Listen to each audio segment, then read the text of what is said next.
Hello everyone, and welcome to my General Hospital official channel. I hope everyone is having a wonderful day. Before we begin, please hit the subscribe button and give this video a thumbs up.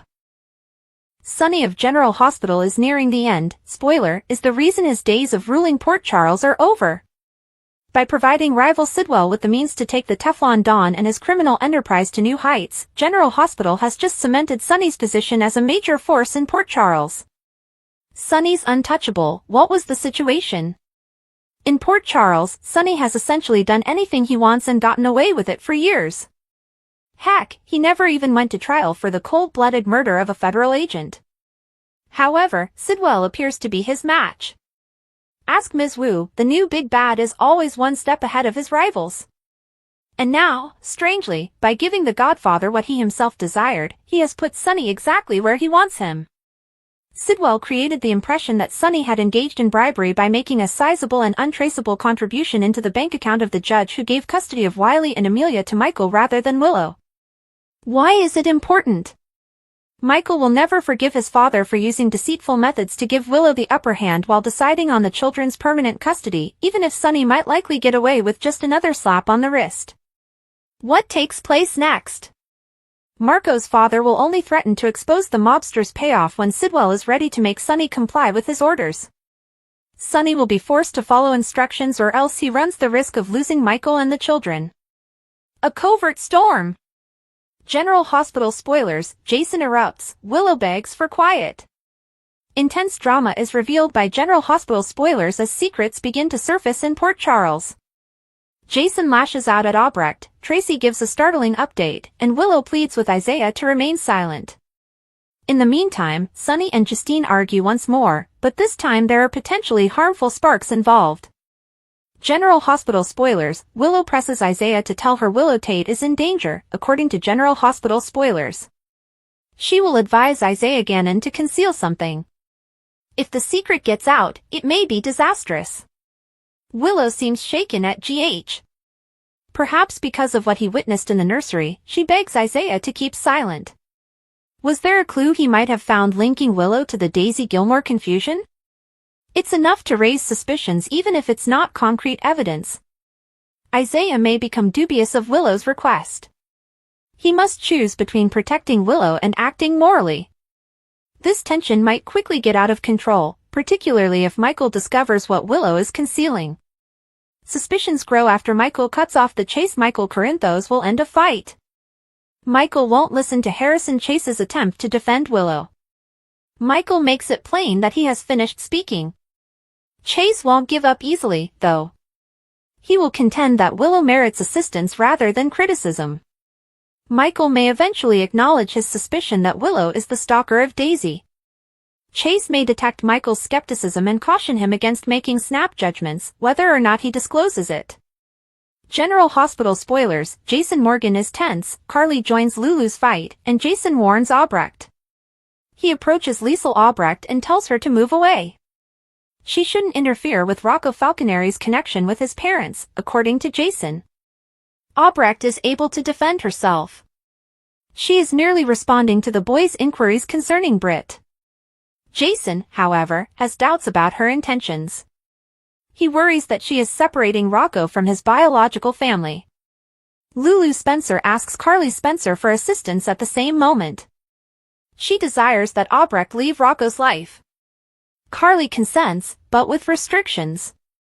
Lulu is likely to comply with Carly's requests. In the middle of all the chaos, Rocco will have a break. Danny Morgan listens with sympathy when he confides in him. As Rocco rants about Britt, Albrecht, and the turmoil in the family, Danny listens. As the boys' connection grows, Rocco gains some much-needed perspective. Tracy turns around on Sonny. Tracy Quartermaine surprises everyone with a surprising turn of events back at the Quartermaine estate. She discloses a significant change to her intentions with Sonny Corinthos. Tracy might choose not to give the police the evidence after talking with Jen Sidwell and Marco Rios. It's a significant change. Her choice could make all the difference, particularly if she has chosen to protect Sonny, for the time being. However, alliances are always short-lived in Port Charles. General Hospital spoilers, Laura recruits Dante for a secret mission. Laura Collins puts Dante Falconeri in a delicate situation at the police station. She begs for his assistance while insisting on anonymity. Dante might be conflicted. However, Laura's desperation will probably persuade him to help, even if it means breaking the law. Sunny and Justine fight, but sparks fly at last. Sunny Corinthos and Ada Justine Turner square off once more. They talk about the impending softball game, which intensifies their verbal sparring. "Don't you dare," Justine cautions him, implying that a heated exchange is imminent. Sunny, though, is relishing the task. He is still attempting to get Justine to drop out of his case. But they are both affected by an unexpected encounter together. Is this a prelude to a risky romance, or something more nefarious? Spoilers for General Hospital, Liz discovers Willow was gaslighting Sasha. According to General Hospital teasers, Willow Tate has temporarily moved in with Elizabeth Baldwin. Living together could strengthen the bonds between Willow and Liz, who are already close friends from their time working together at GH. Liz also saw that Willow needed some mental health care and was not in excellent health. After Liz was able to piece everything together, she discovered that Willow was the one who was gaslighting Sasha Corbin, which led to her leaving town.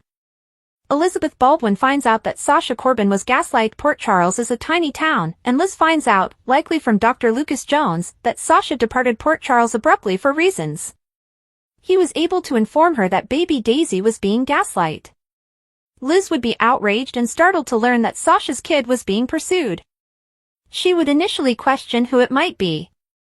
Elizabeth Baldwin begins to realize that Willow Tate is mentally unstable. In addition to living with Willow, Liz would also be working with her. Liz might grow worried about Willow's actions after spending so much time with her. When she and Rick Lansing discovered her upset in Carly Spencer's house, she was already worried about her. She could see that Willow's moods fluctuate and that she behaves differently every day. She might even occasionally see some hysterical behavior. Elizabeth Baldwin tells Nina Reeves she may go talk to Nina Reeves about Willow's actions and let her know that she's worried. Nina would be ecstatic and start talking about how she believed Willow would be better off without Drew Kane and that she might now need to take action. Liz could question what Nina is trying to say when she gives her a mysterious hint. Nina would dismiss it with a shrug and advise her not to worry. Liz would question how Willow could have done anything so heinous. As the pieces come together, Liz would begin to suspect Willow of gaslighting Sasha and forcing her to flee Port Charles with Daisy. General Hospital spoilers, is the unidentified investor in Dalton's lab research Caesar Faison still alive? According to General Hospital spoilers, even though Caesar Faison is long dead, it's likely that he is the unidentified financier of Professor Henry Hank Dalton's laboratory experiments. It's time to discuss the most intriguing clue that was revealed in the Monday, August 4th episode. Since Jen Sidwell told Dalton about his slow progress on the lab research project and how unhappy their male mystery investor was, fans have started speculating about the mystery investor. Having said that, Britt informed Pascal at the Five Poppies Resort in the August 4th episode that the employer wanted her to be satisfied. Later in the show, she also had a really gentle phone conversation with that mystery boss. Additionally, Faison's name was addressed in that episode, and Liesl Albrecht and Anna Devane discussed their pasts. Since fans are aware that previous characters are rarely mentioned unless they are connected to a developing plot, is Faison still alive and the mystery boss that everyone has been talking about? Fans of Huntington disease treatment are aware that Britt's father, Faison, passed on Huntington's disease to her. Like Albrecht, there was love between the two despite their complex connection. If Faison is still living, he might have spent his entire life funding research to save his daughter. He would undoubtedly have the money to support anything like this as he was always extremely wealthy. Britt's current location and the shots she has been taking before bed may be explained by this. This may also account for her participation in the aforementioned research and the fact that she appeared to have a personal bond with each person she spoke with over the phone. Adding Faison back into the scene would give her a lot of turmoil because, in her meeting with Anna, Albrecht expressed guilt for putting him above her kid. Considering how enamored Anna used to be with her, she would also be extremely anxious. Last but not least, there would be friction between Britt and Liesl as the mother frantically attempts to resume their conversation, which may prove challenging now that Faison has become involved in Britt's life. In addition, she might wonder why Britt was gone for so long and blame Faison for denying her daughter access to her. Is Faison still living? Is he the boss with the huge mystery? Is Willow at the center of Chase's challenge to Michael? Chase then confronts Michael on GH. Sunny establishes a bond. Dante is called by Laura. Chase has made it his mission to be Brooklyn's devoted spouse. However, even he has his limitations. Recently, he had a talk with his wife that didn't go as planned. Both she and he are prepared to adopt in the future. Before she and Chase raise a family, she would like to gain favor with Gio. The man is irritated. Chase will have what will surely be yet another annoying chat on Wednesday. This most likely has to do with Willow when Chase confronts Michael. They can be approaching this from various angles when it comes to their ex. Chase doesn't know as much about Willow's past as she does. Michael, meantime, is fully aware of her unstable behavior. The conversation between Michael and Chase could be amicable or tense and angry. What direction will this go? Keeping the drama in the family, Laura calls Dante in as Sunny connects. Is this a matter for the mayor? Perhaps she wants to discuss Rocco with her ex-son-in-law if it isn't related to her work life. The family seems to be talking about that a lot right now. Laura has been able to support her grandson as he has dealt with the revelation of his strange birth origin tale, and Rocco is interested in learning more about his past. Danny gives advice to Rocco, who is determined to learn as much as he can about Britt, in addition to the talk between Laura and Dante. He doesn't see her in the same black and white manner as Dante and Lulu, it turns out. What guidance does Danny give Rocco, then? At last, Lulu has a supporter. What makes an ally necessary for her? Does she feel compelled to take extra precautions to keep her son safe from Albrecht? Instead of forming allies, Lulu has lately seemed to be all about taking on adversaries like Brooklyn and Liesel. Carly appears to be the ally she goes to, based on the video peek at the end of the episode. Though calm, the days that followed were tense. Carly found it difficult to talk to Dante or Anna. After moving out, Joss spent some time with Trina. There was a deafening hush between mother and daughter. However, one evening, Carly was looking at an old picture of Jocelyn when she was 10 years old, smiling, missing her front teeth, and covered in flour after making cookies. Her heart's pain changed. This was not Jocelyn's overnight transformation. She had always been passionate, fierce, and fierce. She'd learned that from Carly. Perhaps this defection was motivated by hereditary strength rather than animosity or disobedience. Misguided. Careless. But authentic. Days later, they happened to meet on the docks. At first, Carly remained silent. Joss didn't either. However, there was something softer behind Carly's eyes when she eventually turned to face her. "You might have perished," she muttered. Carly uttered the words, "I know. I'm still angry. I know. I love you." Joss nodded, tears in her eyes. They stood there, not knowing what to do, and said, "I'm still your daughter." Forgiveness would be a long journey. However, the initial step had been completed. And that was everything in Port Charles. It had been a while since Jason was sure of anything. Since his return to Port Charles, his world, which had previously been characterized by keen intuition and resolute choices, had been increasingly gloomy and uncertain. He was unable to deny that he saw her, though. He had been given the opportunity to move in silence and temporary incognito in Paris. He had been gathering information for an undercover mission, not searching for ghosts. Nevertheless, spirits had discovered him. At Charles de Gaulle Airport, he just saw a glimpse of her, a blonde hair flash, a profile tilted toward a boarding gate, and the distinctive stance of someone who had previously meant more to him than he would ever acknowledge. She couldn't have done it. Britt had left. She was taken by Huntington's disease. Or so they thought. At first, he didn't even mention her name out loud.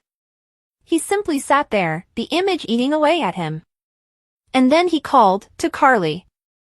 Carly was the only one who understood how profoundly Britt had impacted him and how her passing had carved something out of him that he hadn't even recognized until she was gone. He didn't trust many people. Carly didn't immediately think he was insane when Jason told her what he had seen.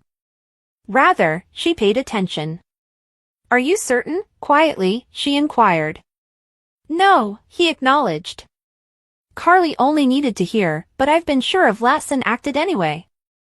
There must have been something to it if Jason was moved enough to bring it up. Liesl Albrecht was still grieving in her own way, quietly and painfully, back in Port Charles. The wound hadn't healed, but she hadn't talked about Britt much lately. She reacted viscerally when Jason contacted her with the limited information he had. Her hands shook and her voice faltered. Though her emotions betrayed her mistrust, she refused to entertain false optimism. It would imply that all Britt had mourned had been based on a falsehood if she were still alive, had she staged her death, or been driven into hiding. However, another issue arose. Not long ago, Heather Weber was discharged from the hospital after some legal wrangling that nobody in town really understood. The lady who used to paint chaos like art was back on the loose, and she was already making people uncomfortable at the Metro Court bar, showing up in the background of discussions, and staying outside Kelly's for too long. Before long, someone noticed her conversing with Nina. It was a casual, somewhat amicable conversation that became strangely pointed when Britt's name was mentioned. Heather smirked and remarked, "I hear some people think the dead walk again." Although Heather had a talent for causing mayhem, this went beyond simple mischief. There were unresolved issues from her past with Britt, which became entangled in the hectic weeks leading up to the latter's purported death. Heather had always hated being overshadowed, and Britt's return, even whispered, might tempt her into revenge or disclosure. Heather had her sights set on the changing storyline in town, whether it was out of curiosity, envy, or some perverted mother instinct. Jason understood he needed to take action. Someone was keeping Britt hidden, if she was still alive. He took a plane back to Europe and started over. The airport's surveillance film had been deleted. It was too expertly clean to be a coincidence. Only intelligence officers or protected witnesses had their names blacked and marked as classified on the boarding manifest for the gate where he spotted her. And Britt had no cause to be either, unless the Huntington's diagnosis had been fabricated and she'd gone underground for another purpose entirely. Carly started excavating from her end in the meantime. She asked Dante whether there was anything off the record about Heather's release during their meeting. Due to a judge's ruling, the specifics were unclear. Anna was of no assistance. Her typical openness was obscured by her own conflicting allegiances. Everyone appeared to be one step behind what was obviously a larger event. Rumors about Britt's comeback went viral back in Port Charles. Someone who appeared to be Britt entered through the East Wing exit and disappeared, according to a GH nurse. 2 nights earlier, a bartender at the Savoy claimed to have served a woman who had Britt's laugh and demeanor, but when he looked up, she had left. More tormented than optimistic, Liesl started to doubt her own sanity. She was looking at pictures, contrasting old film of her daughter with Metro Court CCTV catches. She had lost her sense of reality. Then one night Britt showed up. Not to the general public. Not to Jason. Not to her mom. To Spinelli, however. Since he was not involved in the conflict and was unlikely to be pursued, he was the most secure contact. She met him outside of Albany at a storage facility. She appeared worn down but resilient, aged by secrets more than disease. "You're not ill," Spinelli exclaimed incredulously. "No," she answered. "I was not going to die." "I was," they said, "but it wasn't Huntington's." She wouldn't give him all the details, saying, "I had to disappear to survive, it was something else." Not quite yet. But she did make one request, tell Jason nothing. Not just yet. Heather wasn't keeping her suspicions to herself back in Port Charles. She started to show up around the hospital more frequently. She once slapped Liesl after cornering her outside the cafeteria and said, "You'll see her again, but she won't be who you remember." Jason, meanwhile, was unable to give up on leads. He wasn't sleeping, wasn't talking much, and would simply vanish for hours at a time, which alarmed Carly. Then an unidentified number called. It said, "Stop searching for her." That voice was familiar to him. Britt. However, the line died before he could say anything further. Jason filled Carly in on everything. Liesl started crying when they finally confronted her, despite her insistence that they do so. She was unaware. Although she had not heard her daughter's voice in almost a year, she still wanted to believe. The news that Jason had may shatter her to pieces. The challenging phase was about to begin. What was Britt hiding from, if she was still alive? And who was keeping her away? And how did Heather relate to the quiet? Jason wasn't alone in his determination to learn the truth. Now that she was certain, Liesl devoted all of her energies to tracking down former WSB connections. Carly kept an eye on visitor behavior using her Metro Court credentials. And despite Britt's warning, Spinelli, ever faithful, did what he had to. One thing became evident as the pieces began to fit together: Britt's disappearance was unrelated to her sickness. She had fallen victim to something more serious, something so deadly that she might pretend to have a terminal illness and disappear. And like a vulture spotting a carcass, Heather may be circling it all in her typical manner. Nobody knew what would happen next, whether it was love, guilt, or retaliation that pushed Britt back to the surface. Only that everyone who believed they know how her narrative ended would have to face the consequences when she did, at last, fully emerge. Nancy Lee Grahn of GH makes fun of Alexis' romance with a serious question. One picture caught the attention of fans of the ABC soap opera star. Nancy Lee Grahn, a star of General Hospital, is skilled at mocking her alter ego, Alexis. Alexis has tense ties with her baby fathers on the show, particularly with Rick and Sonny. The actress gave viewers something to talk about over the weekend by utilizing the drama among Alexis, Sonny, and Rick. A picture of Alexis with Hearst and Bernard from the yearly GH fan convention was shared by Alexis and her baby daddy's grandmother. As the three soap opera stars posed for the photo, everyone was grinning. Grahn raised an urgent query in her caption. After all, on the ABC soap opera, Bernard and Hearst portray the dads of two of her children. She chose to joke about Alexis' somewhat terrible love life with her admirers, saying things like, "My two baby daddies." It's made even more ugly by the fact that they are siblings. The cute Instagram picture she shared included the message, #WhoWasBetter #GH at Morris Bernard at Rick Hearst. Fans' attention was undoubtedly drawn to the #WhoWasBetter.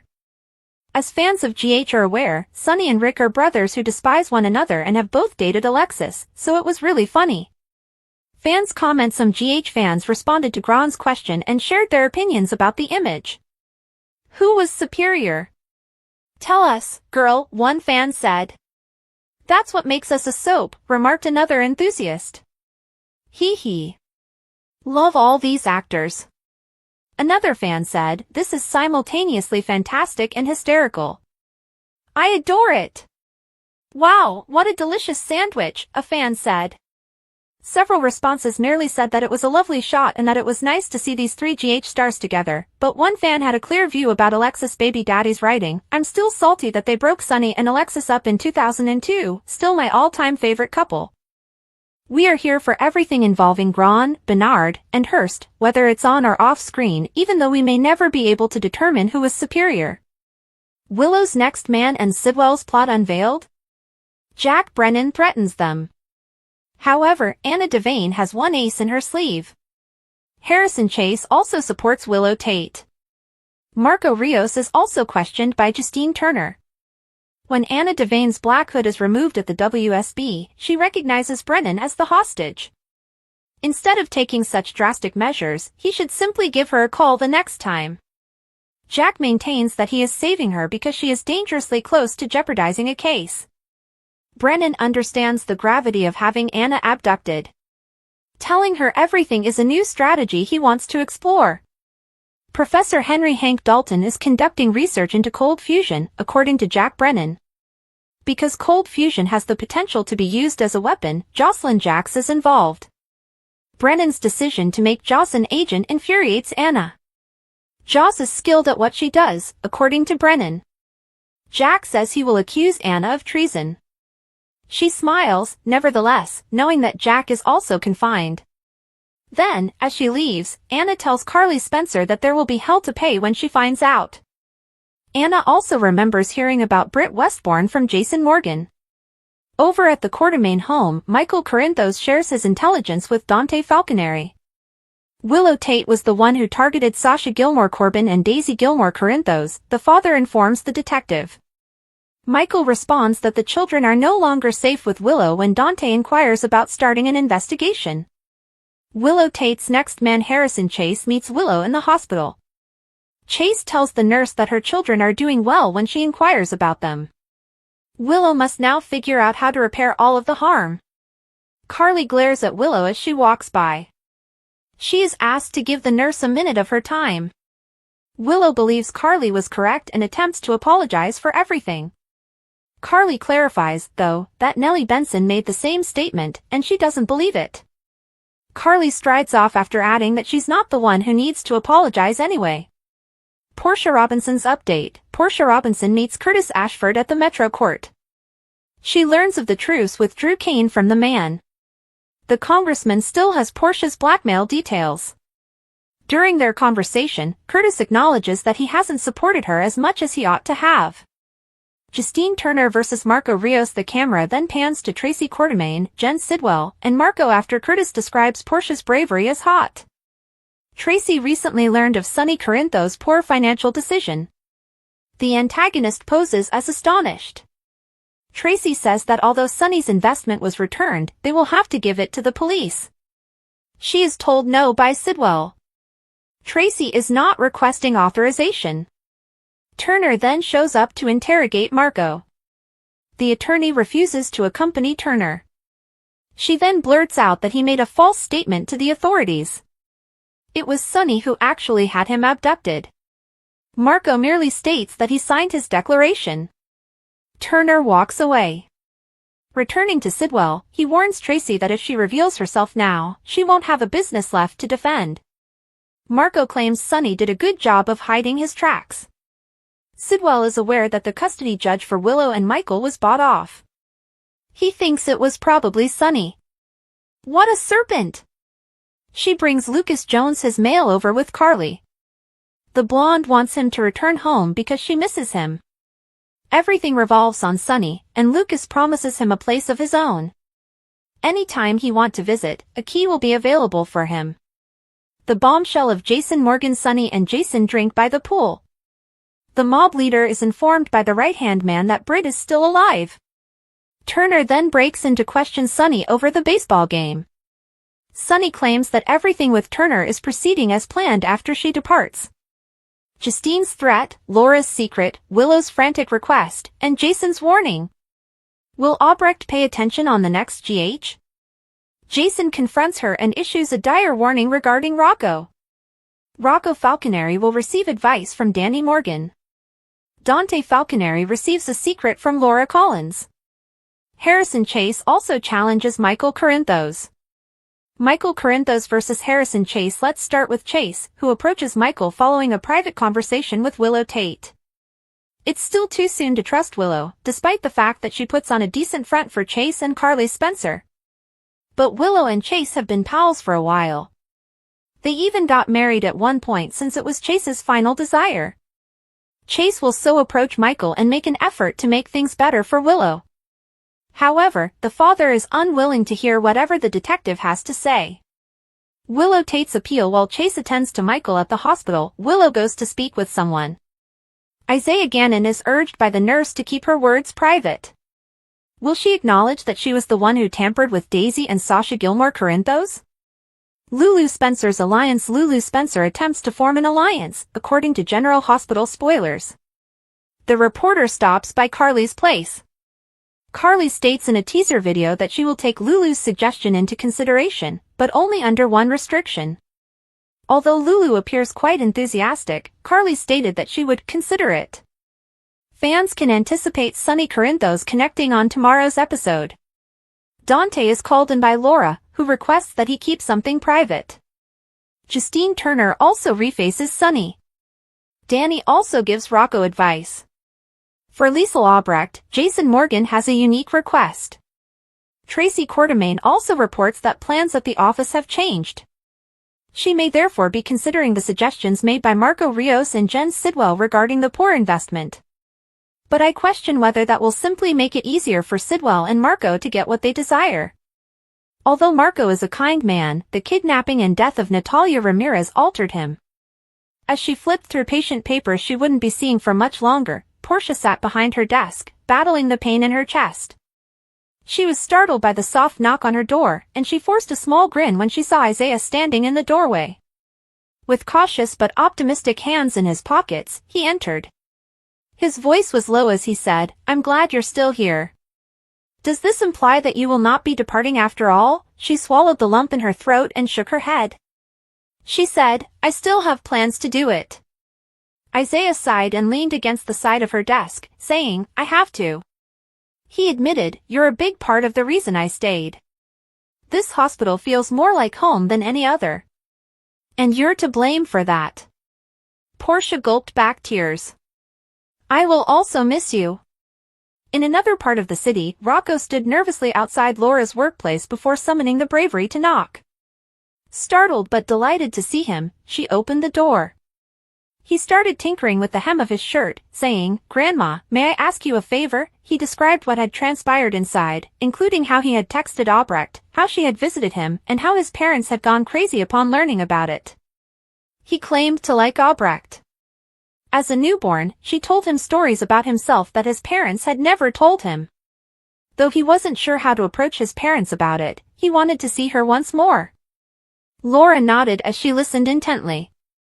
She reminded him that his parents had a difficult relationship with Albrecht. Britt had stolen their embryo, which resulted in his birth. Furthermore, Albrecht herself had committed a number of dubious acts. Rocco acknowledged, "I read about some of it online." Albrecht had seemed to evolve throughout the years, and Laura accepted that people might change. Lulu, however, didn't think so. "Laura said that your parents might begin to understand if you talk to them the way you've talked to me." Maxie was attempting to maintain objectivity between Brooklyn and Lulu at the pool, but it was proving to be challenging. "You deserve to know your own tale, but do it gently." Maxie said, "Brooklyn, you opened a whole can of worms with Britt and Albrecht." Before she could respond, Lulu rushed forward. "My son got in touch with Albrecht." She spat at Brooklyn, saying, "And it's your fault. Gio was given to you. A lovely child. And you pay me back like this?" Brooklyn recoiled. "Rocco finding out the way he did was not my intention," she stated. Maxie attempted to reconcile the situation by pointing out that Rocco had contacted Albrecht directly, saying, "But perhaps Dante should have told him the truth a long time ago." Lulu retorted, "She's his last link to Britt. Britt was a thief. She has nothing to do with my son." Lulu didn't think twice when Laura called to ask to see her. She remarked sourly, "What I'm doing here doesn't matter anyway," and turned to leave. When Kai ran into Joss across town, he could see she wasn't too happy to see him. She didn't mince words. She said, "You broke Trina's heart." Kai shrugged and said, "But perhaps you've finally seen who Drew really is." "Drew was never a saint to me. However, I didn't end our relationship because of him." Joss looked at him and said, "I did what I thought was right. Perhaps you'll understand if you wind up by yourself, without family or friends, and with only Drew's twisted beliefs remaining." Thanks for watching. If you like this video, so please don't forget to subscribe my channel and don't miss any update.